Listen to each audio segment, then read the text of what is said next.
Bueno, eh, a ver, ¿tenemos aire o todavía no, Nacho?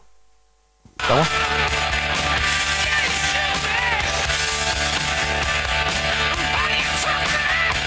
Bueno, ya el segundo bloque, ¿no? De esta mesa chica, decíamos hace rato que nos acompaña el licenciado en psicología Pablo Gañaras. Pablo, muy buenos días.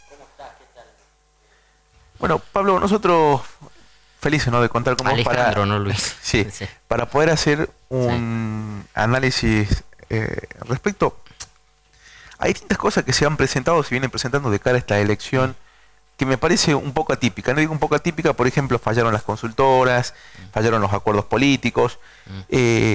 En el caso, por ejemplo, de la Ciudad Autónoma de Buenos Aires, esto ayer lo analizábamos con Maxi Aragón, un amigo de ANSES, y Julio Moreno, economista, que en la Ciudad Autónoma de Buenos Aires siempre alternaba, o sea, tenía, si había alguien o un partido, si el peronismo estaba en el gobierno nacional, en lo que era la intendencia, porque esto me decía, hay que recordar que la Ciudad Autónoma de Buenos Aires es una intendencia, a pesar de que manejen un presupuesto casi como el de una provincia o incluso más.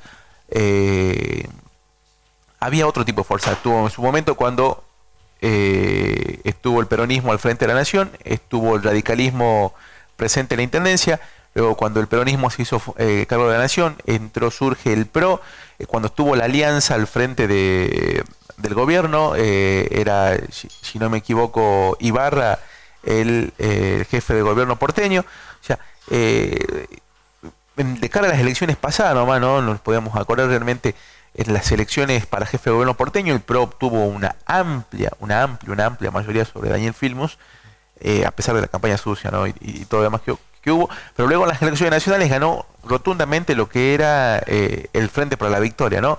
Y hoy nos damos con un escenario, a mí me empieza a preocupar esto, ¿no? La concentración de poder que va a tener Mauricio Macri, porque vamos a decir, el PRO no es un partido político que tenga una doctrina, que tenga una historia como para decir que tiene cuadro formado, no, creo que tiene hoy un gerente o un dueño, que es Mauricio Macri, que tranquilamente puede poner y disponer de cualquiera de los cargos, ¿no? Pero ¿cómo ves esto? A ver, en primer lugar, la capital federal siempre tuvo una conducta electoral bastante alejada de los contenidos populares, digamos.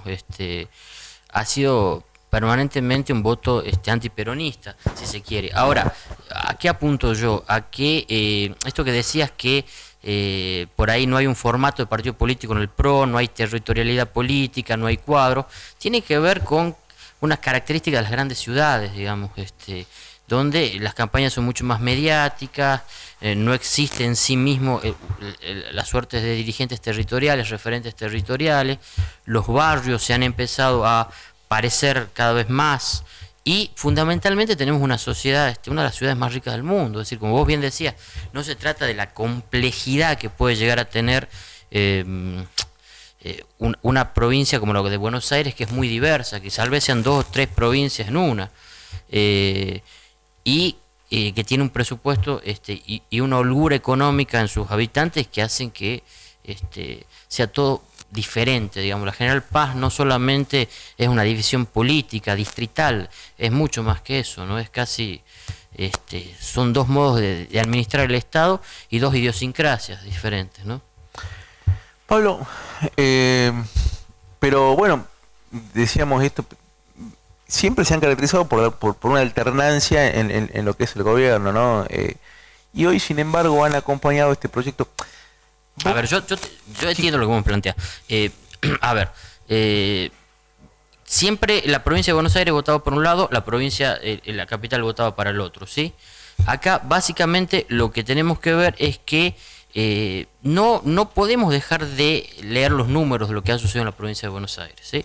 Nosotros tenemos, por ejemplo, las dos primeras secciones electorales, un distrito fundamental como es Avellaneda, una diferencia de casi 4 o 5 puntos entre lo que son los candidatos a intendente, el candidato al Parlasur distrital de Avellaneda, los candidatos a concejales respecto de el candidato a gobernador que llevaba el Frente para la Victoria, que era Aníbal Fernández, y el candidato a presidente. Había 6 puntos abajo de estos estaba Aníbal y Daniel Sciole 4 puntos, ¿sí?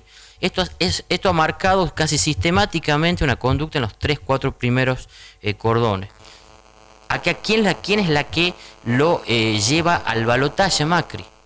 El triunfo de Vidal en la provincia. Eso es lo que lo lleva a Vidal. Entonces, acá, si vos ves que es sistemático esto que ha pasado en el conurbano, bueno, evidentemente o hay unas cuestiones de telepatía o esto ha sido previamente negociado. Esto es claro. Aníbal Fernández quiso decirlo y retrocedió, ¿sí? Porque no es el momento de decirlo.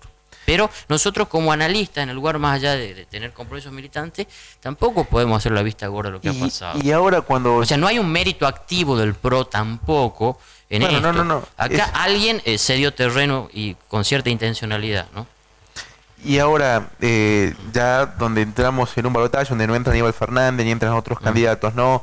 Las encuestas distintas que uno puede ver. Ayer había una quizás que hemos tenido mucho en cuenta, que era la que hacía Fantino, teniendo en cuenta la clase de gente que lo mire, que es la del conurbano bonaerense, donde incluso en un momento le sacó de diferencia 40 puntos, ¿no? Estaba en 30-70 Macri y Scioli, luego terminó quedando en 60-40, no sé si hoy creo que estaba en 50, en 60-40 creo que estaba hoy. ¿A favor de Macri. De Macri.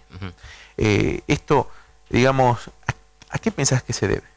A ver, yo creo que lo decíamos el otro día acá, los comportamientos electorales a partir de las encuestas es imposible medirlo. Han sido verdaderos papelones todas las encuestas, incluso los boca de urna que se manejaban dentro del Frente para la Victoria a las 3 de la tarde, ya a las 6 de la tarde te estabas dando cuenta que habían pifiado todo, y era algo que no se iba a ver, se iba a hacer para manejo interno, para saber qué discurso dar a qué hora, pero ni siquiera, o sea, a ver, no se lo exhibía como decir, estoy ganando. Estábamos en las escuelas, aquellos que hemos visto, digamos, los certificados de escrutinios provisorios, porque no fue tan lento, ¿no? 7 de la tarde ya teníamos, al menos nosotros ya teníamos un escrutinio provisorio de una de las mesas en la escuela que estábamos, ya veíamos esta tendencia, ¿no? Que no la había medido nadie o que nadie había acertado, pero digo yo, para tratar de entender el electorado, ¿no? Y entender el voto de la gente, en el sentido esto de decir, a ver, te quejas del autoritarismo, estás concentrando todo el poder del país, porque vamos a decir que entre el conurbano bonaerense, la ciudad autónoma de Buenos Aires, y por ahí algunos, Córdoba, Santa Fe, tienen el 60% del electorado, ¿no? Pero, o sea, concentrar el poder de la nación, que es aquella que distribuye el 76% del presupuesto. El de la provincia de Buenos Aires, que es la que le sigue en presupuesto, y luego de la capital federal, que sería en orden, digamos, 1, 2 y 3 en materia de presupuesto. Incluso para los medios de comunicación es complicado. Sí, hoy veo que hay una imparcialidad total, ¿no? Respecto a una subjetividad total respecto a esto. Nosotros también por eso hemos decidido jugar de esta manera, al menos quien les habla, teniendo en cuenta de que en verdad Mauricio Macri, ser presidente de la nación, va a terminar concentrando todo el poder económico en el país, ¿no? Y digo, si la gente, porque por ahí por lo que uno lee en las redes sociales, le molestaba la concentración de poder, le molestaba la soberbia, le molestaba esto, o sea, está terminando, no se da cuenta, no termina de comprender que concentra todo en un solo persona. Más grave el tema. Acá lo que hay que hablar es fundamentalmente de las conductas de las clases medias. Yo ayer estaba en una especie de debate y nos recordábamos cuando hubo estas famosas convocatorias de los 8M, de los 22F, donde por motivos a veces no muy claros, salía la gente a protestar, ¿sí?, contra el gobierno. Acá en la legislatura, una de esas fechas, empezamos a recordar más o menos quiénes estaban en esa plaza, ¿no? Y vos veías que estaban gente que trabajaba en el campo, que gente de la política de la izquierda, del trotskismo, que había ido sin banderas, había gente absolutamente apolítica, había gente, es decir, había una fauna de gente que vos decís no tenía absolutamente nada que ver. Pero si vos entras a distinguir quiénes tienen que estar a favor, por ejemplo, del campo, ¿sí?, quiénes tienen que estar a favor de la concentración de poder, nunca podrían llenar ni la mitad de la plaza de una legislatura. Es decir, ahí hay gente que no está demasiado consciente de cuál es su lugar y cuáles son sus verdaderas necesidades. Es decir, a ver, ¿por qué estás votando a alguien que te está diciendo claramente, un ministro de Economía, que va a ser Prat Gay, el ministro de Economía en caso de ganar Mauricio Macri, que tiene un plan ya absolutamente estudiado para generar una devaluación del 60% en 33 días, ¿sí?, a partir de la asunción del próximo presidente, que sería Macri? ¿Esto qué significa? Significa básicamente un impacto en el bolsillo del trabajador que vendría segundo en términos de porcentaje de lo que fue el Rodrigazo. ¿La gente entiende esto? A ver, ahí vamos. Nosotros tenemos que hacerlo entender. Como vos dijiste, vos decidiste estar de un lado, yo también decidí estar de un lado. Acá no es lo mismo. Acá esto es una suerte de encrucijada, ¿sí? Esta es la primera vez que esta izquierda, que es liberal en lo económico y fascista en lo político y en lo cultural, hemos visto las declaraciones de Albino, hemos visto cosas espantosas, es la primera vez que va a acceder al poder por vía electoral y no por golpes de Estado o por un señor que dice, bueno, si yo hubiese dicho lo que hacía no me votaban, etcétera. A ver. No, bueno, pero Macri está diciendo lo que va a hacer y lo votan. O sea, ahora digo yo, la gente entiende, por ejemplo, porque ayer veía, y esto te lo cuento, a ver, quizás vos lo puedas analizar mejor que yo. Había alguna declaración de Macri diciendo que con su gobierno la cámpora estaba afuera. Sí, no recuerdo qué era. Y comenzó una seguidilla de gente, digamos, te banco más, te acompaño más con esto. O sea, ahora, cuando hablamos del tema económico y algo por ahí quizás más complicado, fue lo que hizo el análisis de Praguer respecto a las dos Argentinas que hoy viven o conviven dentro del país, hablando de la del interior y de la del Gran Buenos Aires, que por qué la del Gran Buenos Aires necesita otro tipo de presupuesto, o sea, marcando dos ciudadanías, dos distintas ciudadanías, ¿no?, que son reales, porque hoy los subsidios, los precios, en algún momento, para que la gente entienda, había un acuerdo con las carnes, corte de asado a 10 pesos, pero yo esto lo hablo porque sé, estuve en ese momento trabajando en defensa del consumidor. Había el corte a 10 pesos de asados a través de la cadena de comercialización, estaban en el mercado central, estaban en las cadenas de grandes supermercados, pero en Buenos Aires, digamos, se distribuía el 90% de la oferta esta y el interior llegaba el 10%, o sea, entre medio de 100 tiras que estaban con precios, creo que era de 34 o 34 pesos la tira de asado o el kilo de tira de asado. En el Carrefour encontré una de 10 pesos. En este momento estábamos en un relevamiento para defensa del consumidor. No, había una tira de 10 pesos que era de este acuerdo de precios. Pero nunca nos llegaba nada. O sea, lo mismo que nos pasó con el tema del gas y todo lo demás respecto a la distribución. Digo, o sea, acá ya han planteado, esto lo hizo Pratgay, diciendo, a ver, la gente del conurbano necesita una determinado presupuesto que es mucho más grande que la gente del interior. ¿Dónde queda el federalismo? Acá la pregunta es por qué la gente tiene hoy por hoy subsidiado las boletas de luz, paga más barato, tiene parientes directos o gente conocida o ella misma que se ha podido jubilar sin aportes. Estamos casi llegando al 1.000.000 de gente que se le ha facilitado la posibilidad de aportar. Estamos viendo gente que ha cambiado sus hábitos de consumo, sus hábitos de vacaciones, ha podido tener su primer 0 kilómetros, ha podido ser propietario. A ver, ¿por qué esta gente apela publicitariamente a un voto, a un cambiemos este bienestar? Porque no es gente que haya sido un feto en el 2001, ni en la hiperinflación del 89, el 90, ni en el proceso. A ver, yo creo que acá hay que entender, digamos, casi sociológicamente lo que es muchas veces la conducta de la clase media. La clase media no tiene una identidad definida. Fíjate que las clases populares tienen sí una identidad, hasta una especie de núcleo de orgullo en sus consumos personales, en sus barrios, están mucho más ligados a sus circunstancias. Las clases altas también tienen esta fuerte fijación, sentido de la identidad. Es más, la mayoría de estos emblemas que dan su identidad nos los han enseñado en la escuela primaria, siendo chicos, el tema del campo, el tema que la Argentina es el campo, cuando los campos eran de ellos, que la Argentina no es industria.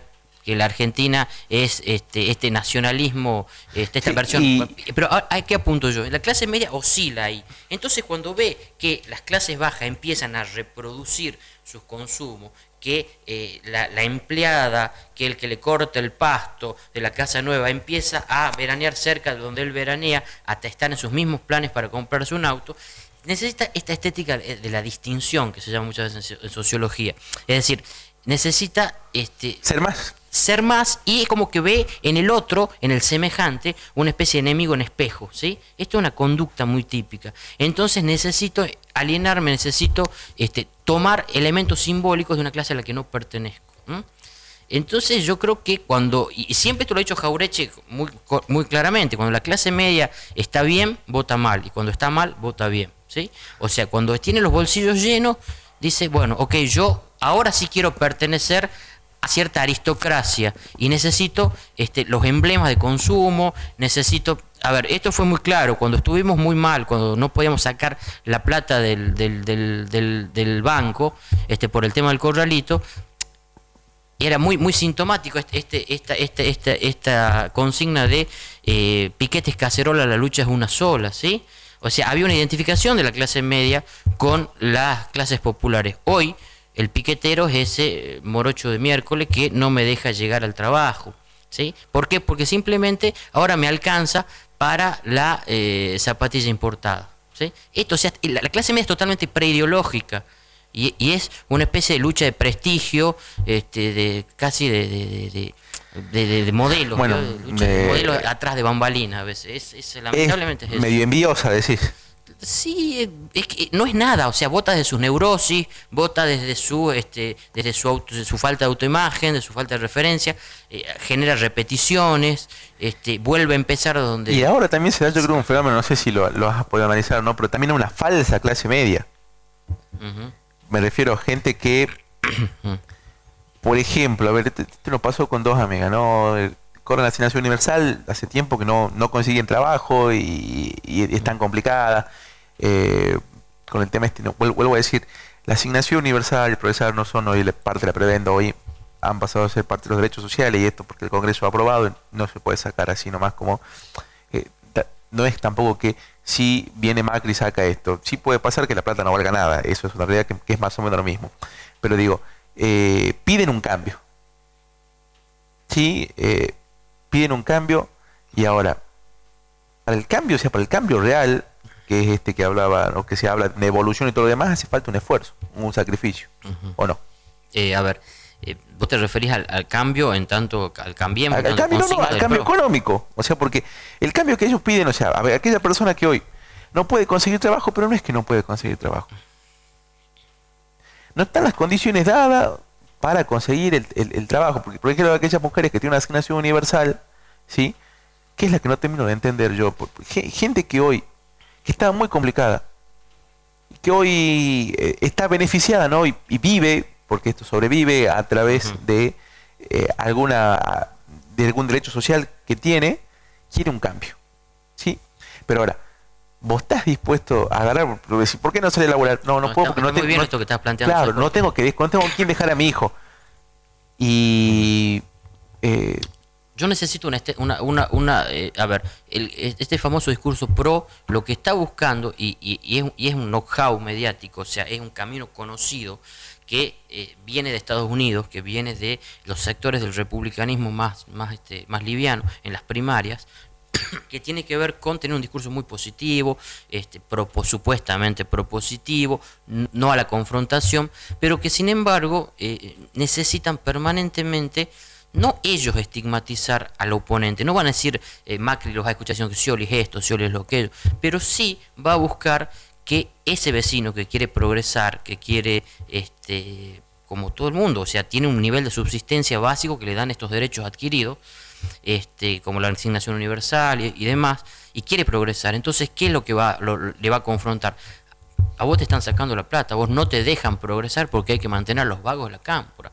¿Qué es la cámpora? La cámpora es una agrupación política creada desde el poder, con mucha militancia legítima, pero ha sido creada desde el poder para contrabalancear el poder de cierto pejotismo puro, poco ideológico como el que finalmente se mostró en el conurbano. Eso es la Cámpora, ¿sí? Y tiene una militancia muy legítima y mucha movilidad, y da la batalla cultural y da la batalla mediática, pero hoy por hoy la valoración social, la Cámpora, es básicamente una especie de resumidero de todo lo malo, de todos los vagos, de todo el cuco, están todos. Bueno, ¿sí? acá en Salta es mérito de ellos que esto sea así, ¿no? O sea, esto lo digo yo con conocimiento de causa. Acá en Salta, si se muestra eso, es por falta de... Yo, o sea, independientemente de que yo tengo sí. mucha afinidad con la Cámpora Salta, con esta nueva conducción. Bueno, no, yo te hablo de o sea, el sí. kirchnerismo tuvo 12 años y... no hubo construcción desde acá. No, y tampoco construcción de cuadro, ¿no? Porque esa es la realidad. O sea, vos fíjate, Daniel, que acá cuando se acabe la gobernación de Juan Manuel Ortubey, no hay nada, no ha surgido un espacio, no ha surgido una nueva generación que vaya a disputar el poder, no. ¿sí? Esto por mérito propio, ¿no? O sea, vuelvo a decir, no ha surgido. Muchas de las grandes estructuras, incluso los partidos políticos han perdido la identidad política que tenían, ¿no? El tema del debate se ha dejado de lado.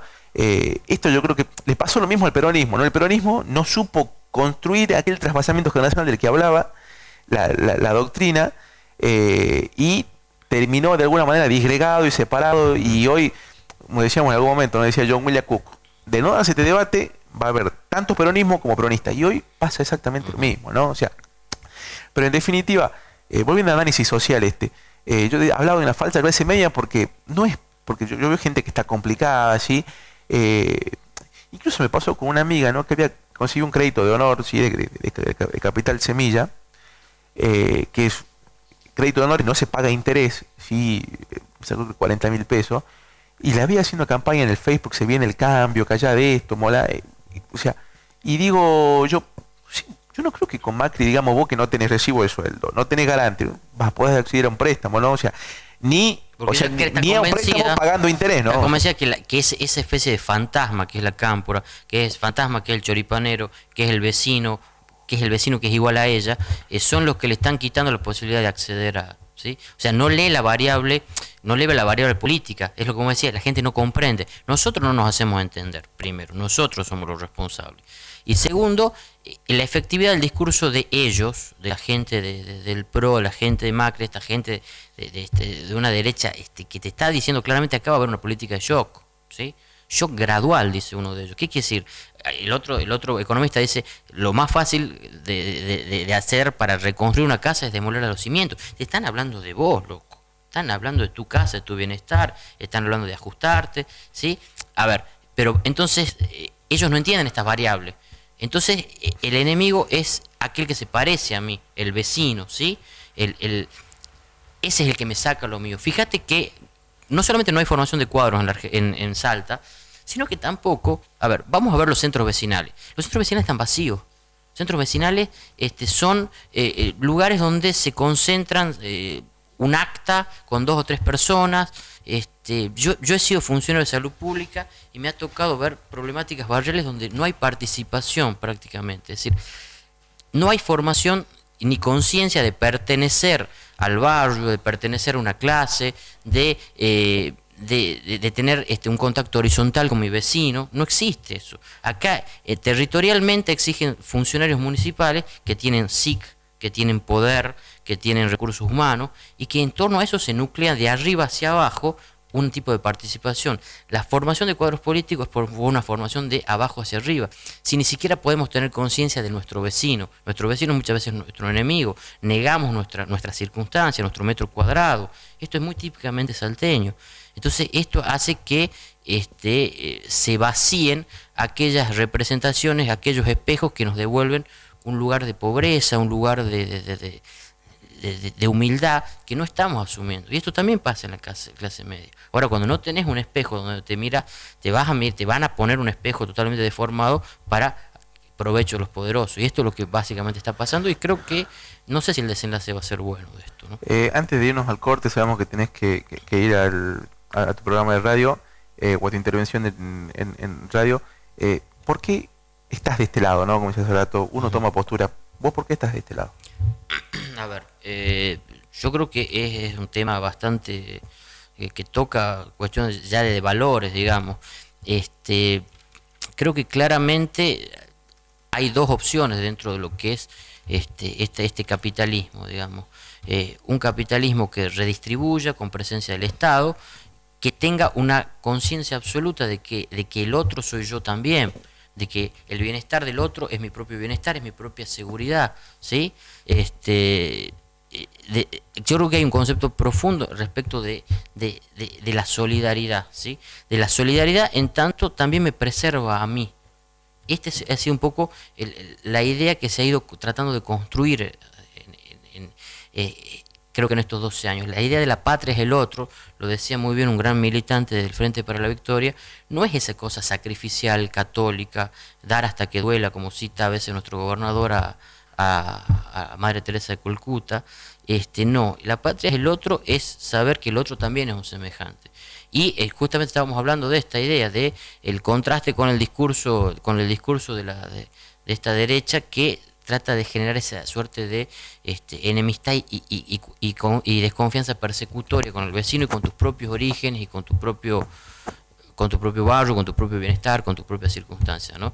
O sea, que alguien te está acechando eso, no son ellos desde el poder, sino es tu vecino, ¿sí? Muchos dicen, ¿no? Cuando uno hace toda una defensa, te están pagando, ¿sí? Sí. Te están pagando, te han dado esto, seguramente este está bancado por el gobierno nacional. Porque es difícil entender porque que ese tipo que manda eso, evidentemente tiene hay un resentimiento por parte de la sociedad. No, yo creo que ese sujeto funciona así en su cabeza. A ver, ¿cuál es el paradigma de cierta invisibilidad promedio? Que tiene que ver con que cree que él es una especie de medida de todas las cosas. O sea, todo lo que es afín a mí yo puedo entenderlo, y lo que no es afín a mí no. Entonces cuando yo estoy hablando de que necesariamente están trabajando en función de dinero e intereses mezquinos y no de convicciones, estoy hablando de mi imposibilidad intelectual de entender, de mi imposibilidad ética de entender otro tipo de conducta y de mi imposibilidad emocional de entender otro tipo de conducta. ¿Sí? Estoy hablando de mí mismo, ¿sí? Me estoy autorreferenciando.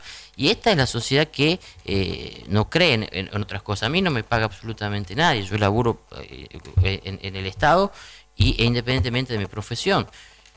Es más, mi trabajo periodístico, por ejemplo, es absolutamente ad honorem y por una cuestión de pasión y de vocación. Pero es muy difícil hacerlo entender. Yo creo que tampoco hay que hacerlo entender demasiado a la gente, ¿sí? Yo creo que es necesario que a veces se den un golpe de realidad. Y creo que es lo que se viene, lamentablemente. Hablan mucho, ¿no? de esto. Ayer terminábamos cerrando el programa y lo hacíamos después cuando nos íbamos abajo y decíamos, es un castigo, ¿no? A veces la sociedad necesita un castigo como para tener en cuenta qué es lo que tiene, lo que pierde y todo lo demás, ¿no? Esto nos pasó en el 2001, aquellos que tenemos un par de años lo sabemos. Pablo, muchísimas gracias. No, muchísimas gracias a vos. Bueno, pasó Pablo Orgañarás, licenciado en Psicología. Vamos a un corte, ya llega Mario Ramos, ¿no? Como es habitualmente todos los miércoles, en esto que es La Mesa Chica. Corte y ya volvemos.